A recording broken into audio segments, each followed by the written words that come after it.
Hello, I'm Jeffrey Mishlove. Last night I had a dream, and in this dream it was as if I was inside the image that I have posted as the header for the new Thinking Aloud Psi Experience community group on Facebook. I'm showing you that image right now, and as if I was there walking out on that platform facing this void of clouds. And then I jumped. I leapt into the cloudy void in my dream. And in the dream, I had the feeling that this is it. I'm dying. And there was no sadness or discomfort. It was just a realization like, okay, here we go. And it has caused me to think a little bit about, of course, the meaning of the dream is naturally any dream can be interpreted on multiple levels. But this dream, of course, suggests that I'm taking a dive. I am diving into a new arena for me, places that I haven't yet been, the cloudy void. It sort of reminds me of the mystical cloud of unknowing, but it suggests a number of other things about death and dying as well. And I suppose it also, now here I am in my 70s, I'm at a phase of life when lots of people begin to think about their death. You know, when you're young, when I was young, at least, I can say that death seemed like far, far away. I don't even have to consider it. It's so far into the future. But now I realize, you know, I might have, well, on the outside, maybe 40, 50 years left. I think it's fair to say that by every demographic statistic, my life is more than 50% over. Now, frankly, I'd be okay living to be, let's say, 120. And that might even be a new record, although by the time I get there, I doubt if it will be because lifespans are increasing. But the point I want to make here is this. In the Bible, in the book of Deuteronomy, it says, I've given you a choice. I've set before you a choice. You can choose life or you can choose death. And I urge you to choose life. Life means obedience to God. Death means destruction. Choose life, not death. Because with life you will inherit the land that you are about to enter, as the Jewish people were about to enter the Holy Land. However, there's a different ethos in Buddhism, where Buddha says, as you enter into a state of nirvana, you lose your attachment to life. It doesn't matter alive or dead. Either is fine. Why would the Buddha say that? Now, of course, one reason is because the Buddha talked about past lives. The Buddha has the Jataka tales, the many tales of the past lives of the Buddha, both as human and non-human. But you see, he didn't seem to care about losing his life, clinging to life, grasping to life, because he knew something is going to continue anyway. And that something is a very elusive something. You know, there was a story that is told that the Buddha is telling his tales of his past lives. And afterwards, one of the disciples comes up to him and says, "So, I see, Master, you believe in reincarnation." And the Buddha said, "No." And the disciple said, "Well, I guess that then you don't believe in reincarnation." The Buddha said, "No." And afterwards, the Buddha's scribe, his cousin Ananda, said to him, "Well, why did you do that? Why did you say, no, you don't believe in reincarnation, and no, you don't not believe in reincarnation?"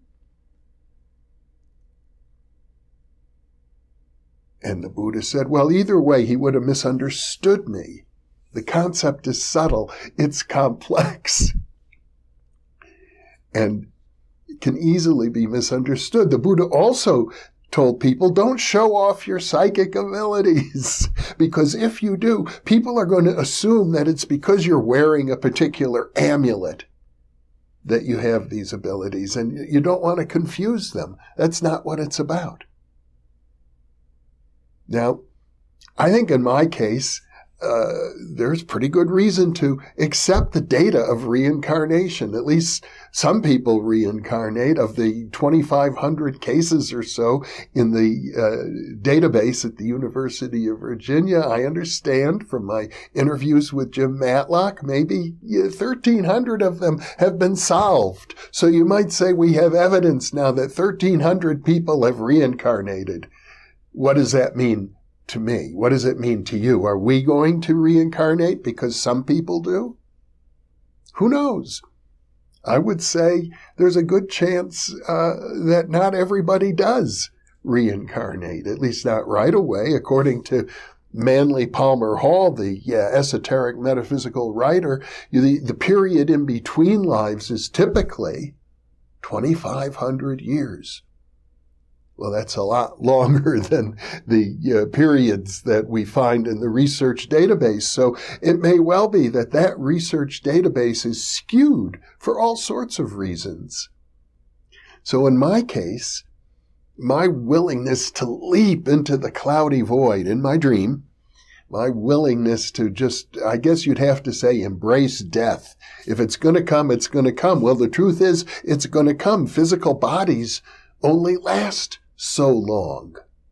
Although I do know people who are believe in the immortality of the physical body. Yes, there are people who are striving for that.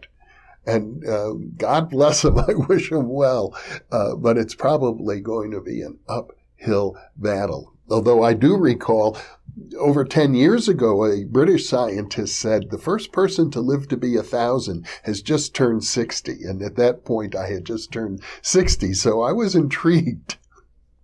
He was talking about genetic engineering and the idea that we can put viruses into our body. The influenza virus will penetrate every cell of your body. And if you can program that virus to cure certain ailments and illnesses, it may be a miraculous technique that will allow people to recover from health conditions that are currently deadly. And I think he was going in that direction. But my own sense is this. First of all, it's inevitable. We're all going to experience the death of our physical bodies. So why not embrace it?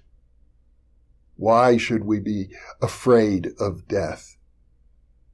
I think that the culture that we have around death and dying and the fear of it is probably not the healthiest thing in the world. There's good evidence in parapsychology to suggest, and that's what I'm going to say, suggest that there's a lot more waiting for us out there. In fact, there's good evidence. It was just published in the Scientific American website, a wonderful editorial suggesting that consciousness is primary and that the careful study of quantum theory shows us this. If we really want to gather the true meaning of quantum theory, it's that everything exists in consciousness. And that's because of the notion that the collapse of the wave function in quantum theory only occurs when an observation is made.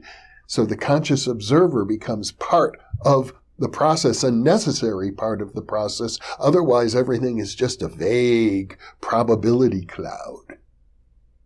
Nothing happens until somebody observes it, until there is a sentient being observing everything. Well, that's one of the main interpretations of quantum physics. I can say it's not the only one. There are other interpretations.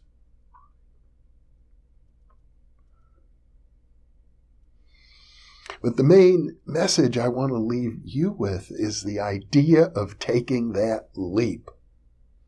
I'm reminded of the movie Indiana Jones and the Last Crusade, where he's in a cave-like temple, as I recall, the Temple of the Sun, but it's a dark cave, and he's being chased, and he comes to a place where he has to leap. It looks like he's going to leap into the void and maybe fall into a chasm and kill himself, but he takes the step, and he discovers there's an invisible bridge that holds him up, and he can walk across it. And many people interpreted that movie to mean that you do have to take a leap of faith. You have to, there are times in your life when you have to count on the universe somehow being there to support you. Now that's an optimistic view. And I know not all views of the world are optimistic. George Orwell in 1984 painted a very pessimistic view of our society and of our politics. And my good friend Jason Reza Georgiani, in his review of the novel, The Blind Owl, the novelette by the great Persian writer Sadegh Hedayat, paints a very dark picture of what he calls the supersensible world.